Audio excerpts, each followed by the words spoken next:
kenapa akhirnya Anies dan Nasdem memilih Caimin menjadi cawapresnya begitu ya. Apakah Caimin seberpengaruh itu untuk menaikkan elektabilitas atau karena apa sih Mas Toto? Saya berpikir ini bukan tentang Caimin, ini Hmm. tentang PKB. Ini tentang Oh, kebutuhan dari Mas Anies dan terutama kesadaran Partai Nasdem yang kalau kita baca statement-statement dari awal deklarasi Mas Anies, ada Effendi Hoiri, ada teman-teman lain yang mengatakan mereka membutuhkan suara di Jawa Timur. Mereka membutuhkan cawapres yang bisa menggapai basis NU. Kenapa? Karena itu kelemahan dari Mas Anies. Basis NU-nya itu sangat kecil. Di sisi lain kemudian juga PKB kuat di Jawa Timur. Jadi dulu keluar nama Khofifah kalau kita ingat ya, tapi ya. kemudian gagal. Sempat keluar lagi nama Pak Mahfud, lalu Pak Mahfud menyatakan menolak. Jadi ini bukan Hmm. hal baru. Keinginan Nasdem itu jelas, bukan AHY. Itu terbaca sekali dari statement-statementnya, menginginkan ada tokoh NU. Nah, mereka melihat peluang ketika Caimin ini seakan-akan dihianati oleh Pak Prabowo, ditinggalkan begitu kan, Ya. dalam koalisi pacaran selama setahun yang kemudian tidak Ya. dikawini gitu kan. Dan akhirnya peluang ini gayung bersambut, keinginan Nasdem sejak dulu kala, kemudian menjadi terbuka kesempatannya ketika Caimin merasa sekarang hilang arah dan kecewa dengan Pak Prabowo, disitulah kombinasi ini bertemu.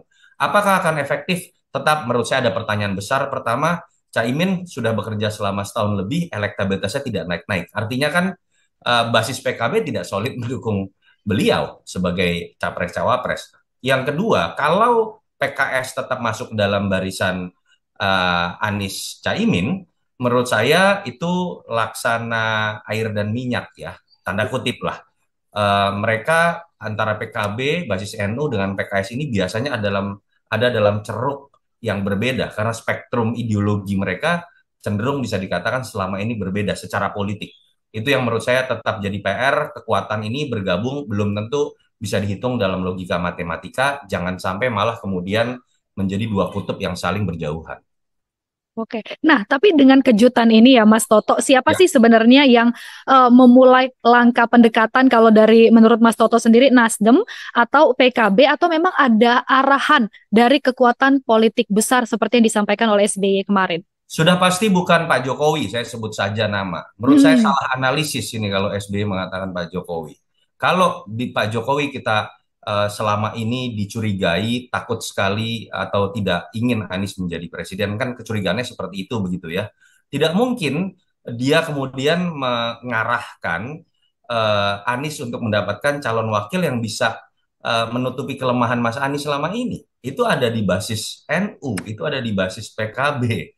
Saya menduga ada yang menghembuskan isu ini untuk menjadi justifikasi bahwa saya bukan sedang bekerja sendiri, tapi ada restu dari lurah, kan kira-kira gitu bahasanya kan.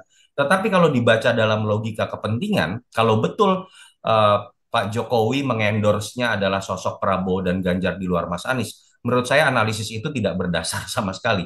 Malah terkaan saya, Pak Jokowi sekarang juga kaget dan bingung karena kemudian kita bisa melihat dengan konstelasi yang ada sekarang, Pak Prabowo cenderung gembos. Kalau saya mau, karena kekuatan Pak Prabowo di Jawa Timur selama setahun terakhir itu kan ditopang oleh PKB terutama ya. Pak Prabowo ini kan cenderung selalu kalah dalam 2014-2019 di basis Jawa Timur dan di basis NU. Jadi ini akan jadi kerugian buat Pak Prabowo kalau kita berpikir agak spekulatif. Bukan tidak mungkin ini membuka peluang putaran kedua. Dulu semua orang mengatakan ini akan jadi pertarungan antara Ganjar dengan Prabowo. Sekarang Anies menurut saya punya peluang untuk bisa masuk di putaran kedua. Oh, justru ini ya merugikan Prabowo ya ini kalau menurut Mas Toto sendiri ya. Jelas dong, karena kan yang diambil adalah kekuatan Prabowo.